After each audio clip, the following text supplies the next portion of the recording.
Hai guys, bersama aku lagi Faizanal. So ini dia Poco F4 GT yang baru saja dilancarkan di pasaran Malaysia dan basically model ni adalah rebrand daripada Redmi K50 Gaming Edition yang dilancarkan untuk pasaran China. Tapi kat Malaysia kita dapat Poco F4 GT. Untuk video kali ni aku akan kongsikan lebih ulasan mengenai Poco F4 GT untuk korang tahu sama ada smartphone ni sesuai untuk korang ataupun tidak. Pertama sekali, Poco F4 GT adalah sebuah flagship gaming smartphone yang terbaru yang memang memfokuskan pada ciri gaming, tapi kalau sekali pandang nampak macam smartphone biasa je kan, sebab dia punya warna tu tak nampak striky sangat tau, macam warna yang Blade Shark buat masa awal-awal Blade Shark perkenalkan phone diorang kan. Tapi dia masih ada identiti ataupun DNA rekaan macam Blade Shark sikit lah. So korang boleh nampak back panel dia ada beberapa texture yang berbeza dan juga looks abstract yang memang nampak very unique dan juga outstanding jugalah. Cuma warna night silver yang aku pakai ni nampak biasa je, tak nampak outstanding sangat. Tapi aku lebih prefer kot warna hitam ataupun warna yellow kan, lagi outstanding sikit lah warna dia. Pada bahagian tengah back panel smartphone ni ada crew finishing yang nampak berkilau dan surface lain adalah matte finish yang memang meninggalkan kesan cap jari yang memang sangat-sangat ketara. Rekaan kamera dia ada shape yang tajam, 3 kamera dan juga LED notification. Kalau tengah charging, main game ataupun ada notification masuk, lampu tu akan menyala. Korang boleh setting dia punya lampu tu, nak pilih warna apa, aplikasi apa je untuk dia turn on, dan juga korang boleh pilih sama ada nak enable ataupun disable fungsi LED ni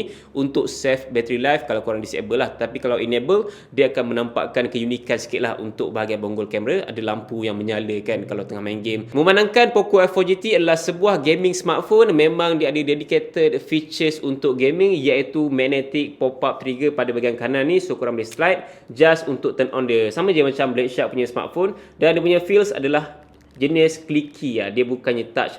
Dan untuk bahagian kanan ni juga ada power button dengan fingerprint scanner. Yes, walaupun smartphone ni menggunakan panel screen jenis AMOLED, tapi dia letakkan fingerprint scanner dekat bahagian power button yang memang cukup pantas. In fact, power button ni pun rasa macam tak berapa nak solid dan juga macam ada ruang kosong tau. Kalau tekan tu macam tak sedap untuk kita nak tekan kan. Dan aku rasa macam, kenapa power button dia macam ni Kalau nak compare tu volume button, dia rasa very clicky dan juga solid je kan, dia punya kedudukan tu. Tapi power button dia rasa macam ada ruang-ruang kosong, membuatkan tak sedap untuk kita nak tekan power button dia. Ya, itu satu perkara yang aku notice untuk smartphone ni. Dan untuk binaan dia memang binaan yang serba premium, menggunakan frame jenis aluminium, back panel jenis kaca.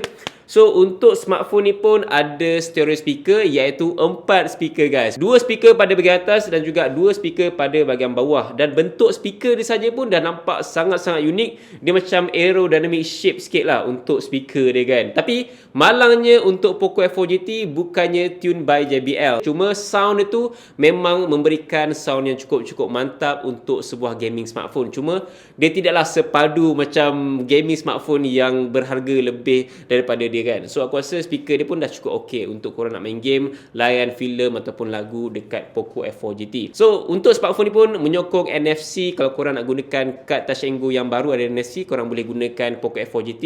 Menyokong fast charging sehingga 120 watt, memang super fast dan dibagi sekali dalam kotak jualan. Poco F4 GT ni pun mempunyai bateri sebesar 4700 mAh. Aku dah cuba main game dalam masa 2 jam, bateri drop dalam 23% macam tu lah. So ada balance dalam 77% lagi.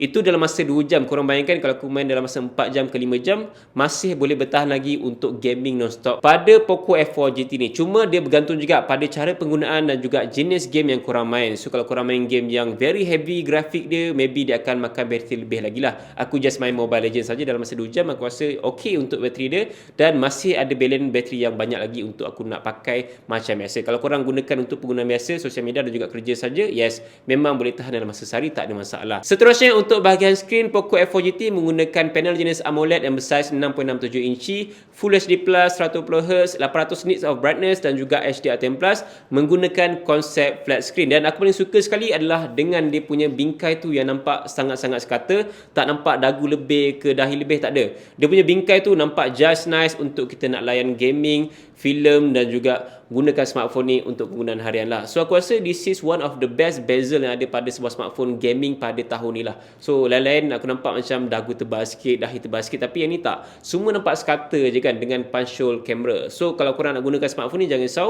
memang dah siap dengan screen protector untuk gunakan terus Poco F4 GT. Dan dari segi dia punya color display, kecerahan dah cukup nice untuk nak gunakan smartphone ni sebagai phone gaming. Memandangkan Poco F4 GT menggunakan flat screen dan juga frame jenis base aluminium, so feels untuk pegang dia memang terasa sangat-sangat solid kalau pegang tanpa sebarang casing.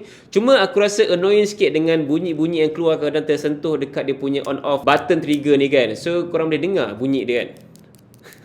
Aku rasa annoying gila kalau aku pegang macam ni and tersentuh sikit kan. Mesti akan ada keluar bunyi tu. Seterusnya untuk bahagian prestasi, memandangkan ini adalah sebuah flagship gaming smartphone. So Poco F4 GT dilengkapi dengan chip Snapdragon 8 Gen 1. Ada dua pilihan RAM sama ada 8GB ataupun 12GB RAM. Dua pilihan storage sama ada 128 ataupun 256GB storage.